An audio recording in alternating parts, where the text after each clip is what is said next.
ہندوستان میں انگوٹھا دبایا، تم امریکہ کے رہنے والے ہو یا لندن کے رہنے والے ہو، فوراً پتا چل گیا۔ میرے بھائیوں غور کرو کہ جس نے انگوٹھا ایک دوسرے سے کے موافق نہیں بنایا، کیا وہ اللہ اس بات پہ قادر نہیں ہے کہ ہمیں قبر سے دوبارہ زندہ کر دے اور اٹھا دے؟ ثم کان علقۃ فخلق فسوى، ہم نے یہ بنایا وہ بنایا اور بنا سوا کر درست کر دیا۔ اسی پانی کے قطرے سے اتنی مضبوط ہڈی بنائی کہ توڑو تو ٹوٹے نہیں، اور اسی پانی کے قطرے سے اتنا نرم و نازک بھیجا بنایا جو 2 انگلی کے بیچ میں رکھ کر مسلنا چاہو تو مسل دو۔ ثم کان علقۃ فخلق فسوى، تیرے دماغ میں ہزاروں تاروں کا کنیکشن ڈال کر 2 چمکتے ہوئے ٹیوب لائٹ آنکھوں کی شکل میں تجھے دیے، 2 ٹیوب لائٹ آنکھوں کی شکل میں تجھے دیے۔ ہم یہاں جب نظر ڈالتے ہیں تو 1 کلومیٹر سے زیادہ دور ہماری نظر نہیں جا رہی ہے، 1 کلومیٹر دور کی چیز ہمیں نظر آ رہی ہے، وہ ٹیوب لائٹ جل رہی ہے۔ لیکن غور کرو اس میں کتنا پاور اللہ نے ڈالا ہے، جو ایک نظر ہم نے اس چاند کے اوپر ڈالی ہے۔ یہ چاند جو ہماری موجودہ زمین سے 2,40,000 میل کی اونچائی پر ہے، اس نے 1 سیکنڈ کے اندر 2,40,000 میل کی اونچائی پر چمکنے والے اس چاند کو بھی دیکھ لیا، اس کو اپنی آنکھوں میں بھر لیا۔ غور کرو یہ پاور ان آنکھوں میں کس نے پیدا کیا؟ ثم كان علقة فخلق فسوى فجعل منه الزوجين الذكر والأنثى، پھر ہم نے نر و مادہ بھی بنا دیا، لڑکا اور لڑکی بھی بنا دیا۔ پیٹ میں کیا ہے، لڑکا یا لڑکی، یہ بھی میں نے بنا دیا۔ اے لوگوں، اے میرے بندو، جب ان تمام مراحل سے میں تمہیں گزار سکتا ہوں تو اب تم ہی بتاؤ، الیس ذالک بقادر علی ان یحیی الموتى، کیا وہ اللہ اس بات پر قادر نہیں ہے کہ وہ تمہیں دوبارہ زندہ کر دے؟ جب پہلی بار ہم ایسا کر سکتے ہیں تو دوبارہ، ارے کوئی کام پہلی بار تو مشکل ہوتا ہے لیکن دوبارہ تھوڑی مشکل ہو سکتا ہے۔ یہ مائک ہم پہلی بار اگر ہم بنانے بیٹھ جائیں اور بنانے میں کامیاب ہو جائیں تو پہلی بار تو ہمیں مشکل لگ رہا ہے، لیکن دوبارہ ایک بار جب ہم بنا دیں، اب دوبارہ ہمیں اگر کوئی مائک بنانا ہوگا تو ہمیں اتنی پریشانی نہیں ہوگی، کیونکہ ہم اچھی طریقے سے جان گئے کہ کیسے بنتا ہے۔ اگر مان بھی لیا جائے، نعوذ باللہ، اللہ کے لیے تو مشکل ہے ہی نہیں، لیکن مان لیا جائے تو پہلی بار تو تھوڑی دیر کے لیے مشکل ہو سکتا ہے، لیکن دوسری مرتبہ پیدا کرنا اس کے لیے کون سا مشکل ہوگا؟ میرے بھائیوں، اس میں یہ مثال دی جب ہم ایسا کر سکتے ہیں، ایسا کر سکتے ہیں، ایسا کر سکتے ہیں، تو اب تم ہی بتاؤ، الیس ذالک بقادر علی ان یحیی الموتى، کیا وہ اللہ اس بات پر قادر نہیں ہے کہ انسان کو دوبارہ زندہ کر دے؟ میرے بھائیوں، موت بھی آنا ہے اور دوبارہ زندگی بھی ملنا ہے۔ اب سوچئے اس دوسری زندگی کے لیے ہم نے کیا کیا ہے؟ دعا سکھلائی، دعا کے اثر بھی ہوتے ہیں۔ جب آپ کی عمر کوئی مصیبت آئے، کوئی غم پہنچے تو آپ کو یہ دعا پڑھنی چاہیے، انا للہ و انا الیہ راجعون۔ حضرت ابو سلمہ رضی اللہ تعالیٰ عنہ فرماتے ہیں کہ میں نبی اکرم صلی اللہ علیہ وسلم کی محفل میں تھا، نبی اکرم کی مجلس میں تھا، تو اللہ کے نبی صلی اللہ علیہ وسلم نے غم اور مصیبت کے وقت کی دعا یہ بتائی، آپ نے سب کو ایک دعا سکھلائی۔ یہ دعا جس کو یاد نہ ہو وہ یاد کر لے، چھوٹی سی دعا۔ آپ نے غم اور مصیبت کے موقع پر یہ دعا سکھلائی کہ یہ دعا پڑھا کرو، انا للہ و انا الیہ راجعون، اللہم اجرنی فی مصیبتی واخلف لی خیرا منہا۔ انا للہ و انا الیہ راجعون تو سب کو یاد ہے، بخاری کی روایت کے مطابق ایک جملہ اور یاد کر لو، اللہم اجرنی فی مصیبتی واخلف لی خیرا منہا۔ انا للہ و انا الیہ راجعون، ہم سب اللہ ہی کے ہیں اور اسی کی طرف جانا ہے، ہم سب اللہ ہی کی طرف سے ہیں اور اسی کی طرف، وَإِنَّ إِلَيْهِ راجعون، اور اسی کی طرف ہمیں اور آپ کو سب کو پلٹنا ہے۔ اللہم اجرنی فی مصیبتی، اے اللہ میری اس مصیبت میں مجھے بہترین اجر عطا فرما۔ غور کرنا دعا کتنی پیاری ہے. اللہم اجرنی فی مصیبتی، اے اللہ میری اس مصیبت میں مجھے اجر عطا فرما. واخلف لی خیرا منہا، اور میں نے جو کھویا ہے اس سے بہتر بدل عطا فرما. واخلف لی خیرا منہا، اس سے بہتر اجر مجھے عطا فرما. حضرت ام سلمہ بیان کرتی ہیں، ابو سلمہ کی بیوی حضرت ام سلمہ بیان کرتی ہیں کہ میرے شوہر میرے گھر میں آئے اور مجھ سے کہا، اے ام سلمہ، آج اللہ کے نبی جناب محمد رسول اللہ نے ایک دعا سکھلائی ہے، اس دعا کو میں نے یاد کر لیا، تم بھی یاد کر لو. میں نے پوچھا کون سی دعا؟ بتایا انا للہ و انا الیہ راجعون، اللہم اجرنی فی مصیبتی واخلف لی خیرا منہا. حضرت ام سلمہ کہتی ہیں میرے شوہر نے مجھے جیسی یہ دعا بتائی میں نے وہ دعا یاد کر لی. پھر کچھ عرصہ گزرا، پھر کچھ سال گزرے، کچھ عرصہ گزرا، کسی حادثے کے اندر میرے شوہر انتقال فرما گئے. غور کیجئے گا، اب سنیے گا میری بات. کسی حادثے میں میرے شوہر انتقال فرما گئے. میرے پاس ان کے انتقال کی خبر آئی.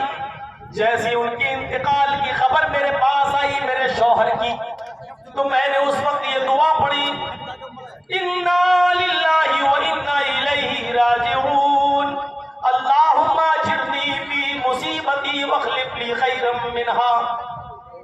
پھر میرے شوہر کو غسل دیا گیا، کفنایا گیا اور دفنا دیا گیا.